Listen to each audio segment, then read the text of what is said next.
Landowner Paul Keller's been managing for trophy bucks here for decades. And in the past 2 seasons, Bob's proven the quality of the whitetail with the deer he's taken with bow and shotgun. Wisconsin in the middle of the rut. You gotta love this one. Nice buck right there. And the bucks are on the lodge wall as proof. Nice addition, huh? Some nice bucks. Got them back from the taxidermist. That's your last year's exploits here. We had him in camp here the first year, and we really clicked. We had a good time. I mean, he lives in a different state, but I mean, he fits right in. I'm too sexy for my cheese. I'm too sexy for my cheese. Yeah. I think I'll fit in Wisconsin. Maybe I can go to the Packers game. Bob's just outside Cheesehead Central, Lambeau Field, on Paul's private land in Marion, where scores of book deer have come from the surrounding area. Holy geez, you got deer on the field already. Yeah, they're just waiting. Oh my God, it's a whole field full. We should maybe run over and take a look at them, huh? Oh yeah, I just got here, but I'll get back in the truck again. Let's go. I've lived on this property all my life, 44 years, and I've hunted it for about 32, and we've been practicing the quality deer management for approximately 23 years, somewhere in there. 3 o'clock, they're out there early, huh? Yeah, they're out there feeding. A couple days till season starts here. They still chasing? Yep, just on the tail end of it, but they're doing some breeding, yeah. That always helps. It keeps those bucks, you know, and those does moving almost all day, you know, if you get the right doe in there. He's got lots of does, he's got lots of food, he's got lots of hiding places, he treats it with kid gloves, he's got cameras everywhere. Some of these bucks have been looked at, you know, 3-4 times. I mean, you've passed them, you've watched them, you've sat in a stand and kind of kicked yourself because, boy, that was a shooter, but just one more year. Well, one thing's for sure, the genetics are here. It's up to you to let them grow up. I get turned right here. That shouldn't bother him, should it? No, that should be fine. And I get this spotting scope up on there. Oh my goodness. We no more than got here and there's our buck. Look at that buck. He's just walking by another good buck. We may get her breeding here. And that doe looks like she's in heat. Yeah, she's got her tail out and everything. He's got to breed her. He's trying to lift her right up. Look at that. He's picking her right up off the ground. Look at that. That is absolutely unbelievable. Look at you looking back at them other deer. Oh, Paul, that's a heck of a buck. Yeah, he's got to be at least 170. Look at the body on him. Look at, oh, he's right up on her now. He's gonna breed her right now. That's incredible. What are the chances of that? That's unbelievable. I've hunted this property for 32 years and I've never seen a buck breed a doe in the wild, never. You know, I never waited for a whole lot of bucks. Wouldn't that be something if we can get up there and actually kill that same buck? Well, he's only 40 acres from your stand, so you got a real good chance. Oh, that is super, super. I'm psyched up already. I went hunting. That was worth the drive right there. You go to sleep that night and you're having dreams about this buck, you know, getting it under your stand. Here comes the big one right there. They're looking at him. I've had the opportunity to hunt just about any place you can hunt, and I've taken all 9 species of whitetail, and there's some times that, you know, the spot and stalk presents itself. There's time when I used rattling and grunting, but most generally, I'm a sitter. In Wisconsin, and especially here, we sit in what you'd call a shooting house or enclosed blind. You get in early, you set, you stay quiet, you try to stay as scent free as possible. Wind's blowing in, so we didn't smell us. The deer was kind of in the field, and an hour went by and some of the deer were leaving, and we seen some more, and all of a sudden we got a flash of a real nice buck. You could tell it was a big beam deer, but you really didn't know what it was for sure. Oh, there he goes. There he goes. Of course, you know, we're starting to reminisce on that, you know, that deer breeding that, and what's the chances that he'll come in under your stand. Man, if I was ever hoping for a deer, especially when we got that footage of him breeding that doe, I mean, we got 8 minutes of him up on and off and looking at the other bucks and up and off and again. I said, man, I'd love to wait for that buck. I knew that that deer was in this area where Bob was going to be hunting, and that still doesn't mean anything. It's still a free-range property, and that deer can be anywhere.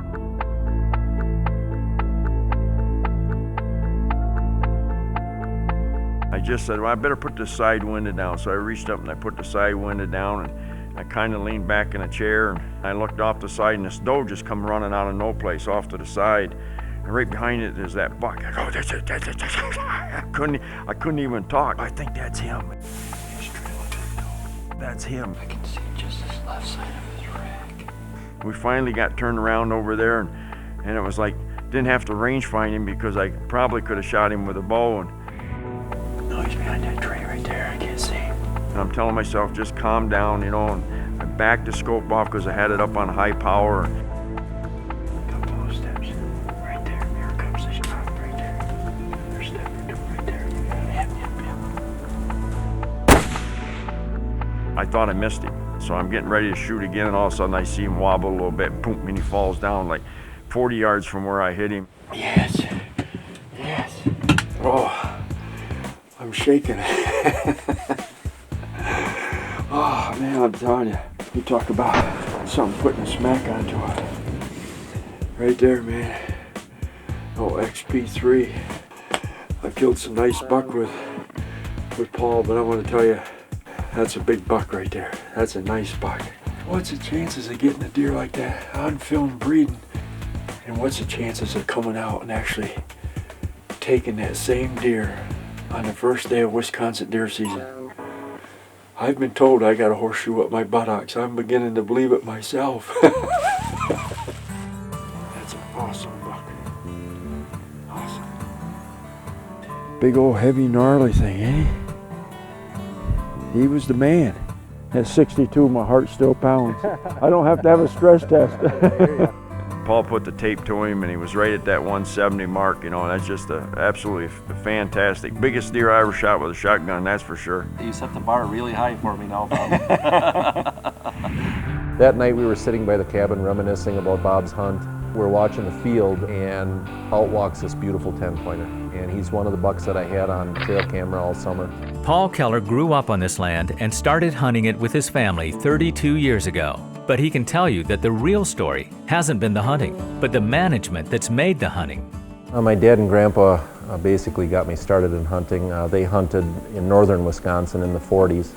Well, when I first started hunting this property in the late 70s, we really had trouble seeing a buck, let alone killing one. It was discouraging to say the least as for a young hunter. Since then, the property has come a long way. I mean, we've increased our deer numbers, and also we've really grown some deer that have approached 200 inches. There's a half a dozen buck are going to be shooter bucks next year, and that shows you that quality deer management and especially Paul's program is working, because you've got all those size deer all the way up to the ones we have taken. We're watching the field by the cabin there, and out walks this beautiful 10-pointer. And he's one of the bucks that I had on trail camera all summer. The nice thing of it is he was within 40 acres of my stand. The next morning, Bob and I traded roles. Instead of me taking him out to hunt, he took me out to hunt. I think I was more nervous than he was. I was up bright and early, and I'm sitting there waiting a half hour for him to get up into the bunkhouse there where he's going to change so I could take him out.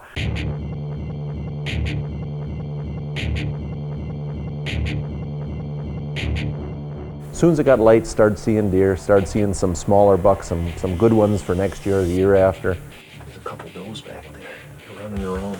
I was looking down a shooting lane, and about 200 yards out, I seen some movement. There's movement back there. And I seen just a picket fence, a wall of tines back there. And I knew right away it was that big 10-pointer. Yeah, there he is. There he is. Yeah, that's him. That's a big 10-pointer. And I thought to myself, if I get a standing shot at him, I'll take it, but if he's moving, I don't want to shoot at that distance for fear of wounding him. So he walked up and he stopped. He stopped perfect.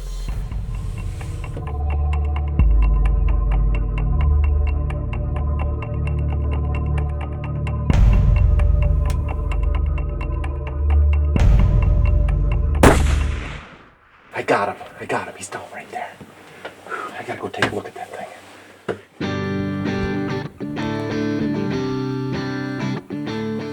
What a dandy. What a dandy. Man. Oh, that's fun.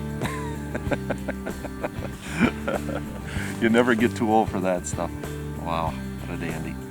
So I had to call Bob. I just killed a dandy. Just killed that buck. Yep, you can come get us. And when that phone rang, I mean, it was like, oh my God, he got that big buck, you know? And it was like 178. I mean, it was just, you know, what's the chances of getting 2 170 class bucks, you know? Is it the big one? It's the big one. Big 10. Big 10.